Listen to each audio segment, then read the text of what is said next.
Hi, welcome back to our kitchen delights. దొండకాయ fry ఒకసారి ఇలా ట్రై చేసి చూడండి, ఎంతో రుచిగా ఉంటుంది. 2 చిన్న ఉల్లిపాయ ముక్కల్ని కట్ చేసుకొని అందులో కొద్దిగా జీలకర్ర, పచ్చిమిర్చి వేసుకొని బరకగా గ్రైండ్ చేసుకోవాలి. మరి పేస్ట్ లాగా తయారు చేసుకుంటే బాగోదండి రుచి. బరకగా గ్రైండ్ చేసుకొని పక్కన పెట్టుకోవాలి. ఇంకా దొండకాయ ముక్కల్ని సన్నగా కట్ చేసుకొని ఇంకా అందులోనే కొద్దిగా ఉప్పు వేసి ఇంకా ఇలాగ పిండుకోవాలి. ఇలా పిండడం వల్ల అందులోని ఇంకా పసరు పోతుంది, దొండకాయ కూడా తొందరగా మగ్గుతుంది.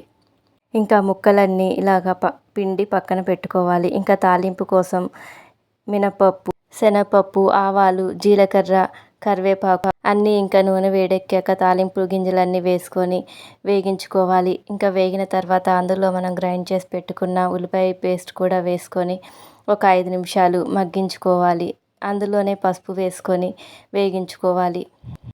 ఇంకా 5 నిమిషాలు మగ్గిన తర్వాత దొండకాయ ముక్కలను వేసి ఒకసారి వేగించుకోవాలి. ఇంకా అందులోనే ధనియాల పొడి వేసుకుంటే కూర రుచిగా ఉంటుందండి. ఇంకా దొండకాయ బాగా మగ్గిన తర్వాత రుచికి సరిపడా ఉప్పు వేసుకోవాలండి. దొండకాయ ముక్కల్లో ముందు ఉప్పు వేసుకున్నాం కదా, చూసుకొని రుచికి సరిపడా ఉప్పు వేసుకోవాలి. ఇంకా కూర బాగా మగ్గిన తర్వాత ఇంకా స్టవ్ ఆఫ్ చేసుకోవాలి. ఎంతో రుచిగా ఉండే దొండకాయ ఫ్రై రెడీ.